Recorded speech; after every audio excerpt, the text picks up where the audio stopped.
Demon Slayer. If you read manga, watch anime, or simply have been consciously alive in the last 4 years, you've probably heard of it. Demon Slayer took the world of manga and anime by storm, becoming the 8th best-selling manga series ever with over 150 million sales, and its movie becoming Japan's highest-grossing movie of all time. Not just out of anime movies, any movie. Now, these stats were found on Wikipedia, so I don't know how accurate these are, but still, that's super impressive. My favorite part, honestly, though, is that it's the author's first series. That's really cool. But all that is good and all, but at the end of the day, the series is over. It's been nearly 2 years now, and while the anime is still going strong, some are craving that sweet new Demon Slayer flavored content. And that's where I come in. In this video, I'll be recommending 3 manga series that I think you should definitely check out if you enjoy Demon Slayer. So let's get into it. Before we get started though, I'd like to welcome you to MangAnalysis, where I do little reviews of the manga I've been reading. If you like what you see and would like to see more, make sure to subscribe and leave a like. Maybe even leave a comment. Let's get a conversation going. First off, just in case you aren't too familiar with Demon Slayer, let me give you a quick summary. Tanjiro was living a normal, comfortable life in the mountains with his family until one night a demon came over and slaughtered his mother and siblings. That's unfortunate, but boy howdy does it propel you into the plot real quick. Despite all the deaths and the blood, one of his siblings, Nezuko, survives. Yay! Except she's a demon now. Aww. Tanjiro vows to join the Demon Slayer Corps, a group of skilled warriors who battle the demons, and to rid the world of the original demon, Muzan Kibutsuji, all while trying to find a way to return his sister to her normal self. Along the way, Tanjiro will make new friends, meet other Demon Slayers, and of course, make many new foes. Woo! So the first series I can't help but recommend for fans of Demon Slayer is D-Gray-man. So a few years ago, someone came to me and was like, "Dog, you need to check out this new manga called Demon Slayer. It's sick." And I was like, "Oh yeah, okay, what's it about?"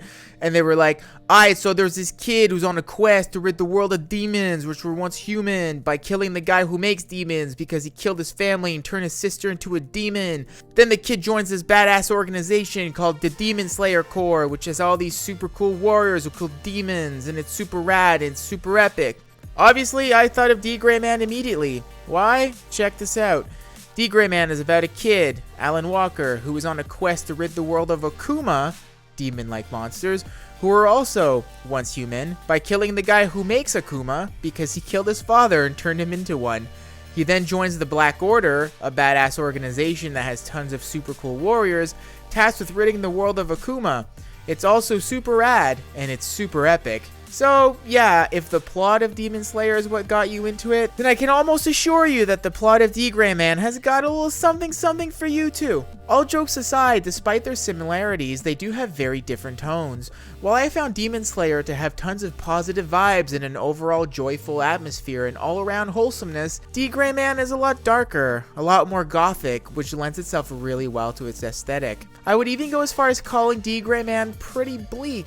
And I do mean that in a good way. D-Gray-man is a wonderful story with tons, and I mean tons of depth, to the point of it becoming a little convoluted at times.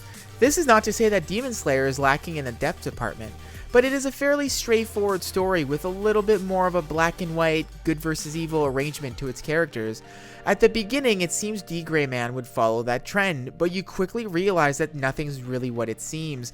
There are twists and turns at almost every junction of the story. Enemies you were sure were just that. Enemies turn out to be so complex that it becomes nearly impossible to throw them in a good and evil category.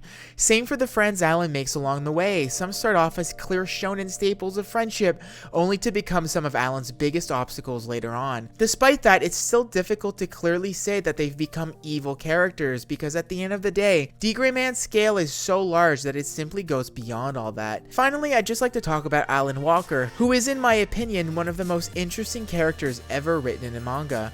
Figuring out who he is becomes one of the most fascinating mysteries, and what's more, it's even better because he, just like us, also doesn't know. The reader gets to discover who Alan is at the same time as he does, and it's sometimes you even get to know a bit more than he does because other characters are hinted to know more and will say things, and it's really fun. His character development has been nothing but awesome to witness, and I'm constantly waiting for more. Unfortunately, the author does suffer from some health issues, which makes new chapters and book releases very scarce. But there's tons of material out there to keep you satisfied for at least a good chunk of time.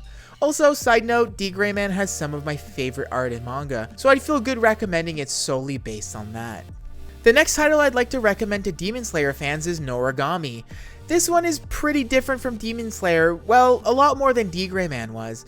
While the antagonist in the series is also one that creates demons and threatens peace on Earth, like Muzan Kibutsuji, it doesn't really deal with similar themes, nor does it even have a similar cast.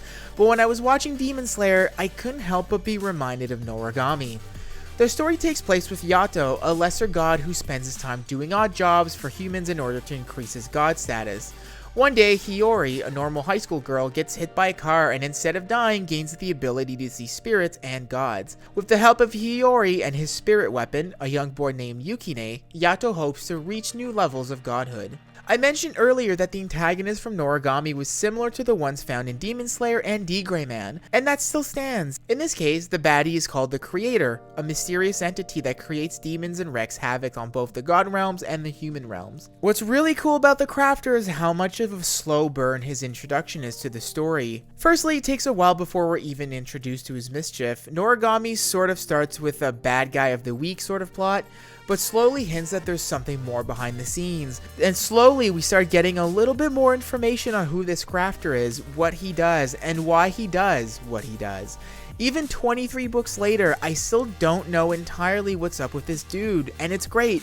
The villain in this series is so well written, and the mystery surrounding him is immaculate. You find out a bit about him and you think you have a clearer picture of what his motivations are, only to have a new mystery emerge and bring you back to square one. The rest of the cast in Origami is also really interesting. So in Demon Slayer, most of the cast is filled with either Demon Slayers or demons, who both have very clear motivations and purposes. In Origami, the cast is filled with gods, and each of them is wildly different from the next. They're not a team, they don't really care about one another, they just do their own thing. Each god literally has a different purpose for existing, which comes with unique values, fighting styles, motivations, etc. You could not have a more disorganized cast, and it works really well. Despite having completely different casts, the want to get to know more about each member is just as exciting in both Demon Slayer and Origami. I remember when I watched Demon Slayer and I briefly got introduced to some of the top end Demon Slayers, I was so curious, I wanted to know more about them. Same thing here. Whenever a new god gets introduced, there's this immediate curiosity and need to know more about them, and I think that's really important in the series. If the characters don't make you want to get to know them, then I feel like that's a problem.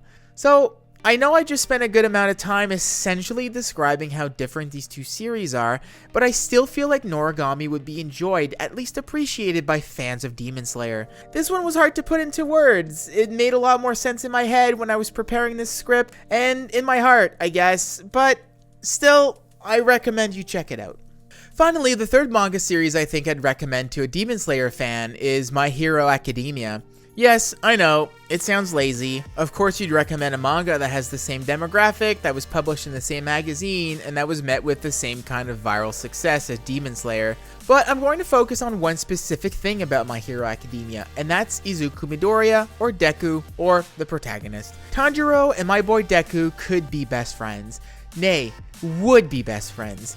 That energy they both radiate is some of the most wholesome stuff I've ever witnessed, and I'm all here for it. In recent years, perhaps even the last decade or so, there's been a bit of a shift in the typical shonen boy protagonist. While the staple of having your main boy be an underdog, or to have him go through some sort of big obstacle early on in the series, or to have him have some big ol' ambition to become the best at something, while that still remains, they have also become a lot more sensitive. It's not all about being the strongest or being the toughest or most badass character anymore. It's also about having empathy. It's about showing the reader that no matter how badass you are, you can still shed a tear or empathize with your surroundings. I think that's really important for today's youth. And all that I just described is really strong in Deku and Tanjiro. Tanjiro can't kill a demon without crying and feeling sorry for him, and Deku can go a few episodes without realizing how grateful he is for his friends and then crying about it. You know, sometimes I think it's a little much, but hey, I still like it. I'll take that over some overpowered alpha male anytime. It's over, Rambo. Go to bed. I want kids to look up to teenagers and adults who are able to cry and are able to tell their friends that they're struggling with life, who are able to rely on others, and are able to persevere through tough times. I think those are really good qualities, and seeing that attitude embodied by Midoriya and Tanjiro is great. And you know what? That's it. That's my thesis. And that's why I think you should read My Hero Academia if you like Demon Slayer. If you like Tanjiro and he made you really excited for Demon Slayer, then I'm almost certain that Deku from My Hero Academia are going to be something that you're just as excited about. I am aware that other series now feature similar protagonists and that Deku and Tanjiro aren't necessarily a novelty anymore, but these two are the ones that I feel embody this the most. Well, there you have it. 3 series that I think you would like if you read and enjoyed Demon Slayer. They each do their own thing, and none of them feel like a copy of the other, but they have a certain aspect that it really reminded me of Demon Slayer. The Gray Man has a very similar plot, Origami has a similar antagonist, but the cast of characters could not be more different, and My Hero Academia has a super similar protagonist, but the setting and overall plot is a lot different. And that's good. I'm not here to recommend carbon copies of Demon Slayer, but to offer you something different yet familiar. Check out the first few chapters and who knows, you might just have a new binge-worthy series to get yourself through the next few months. Well, I hope you enjoyed this video and found it useful. If you did indeed enjoy it, consider subscribing. This was MangAnalysis, and I'll see you in the next one.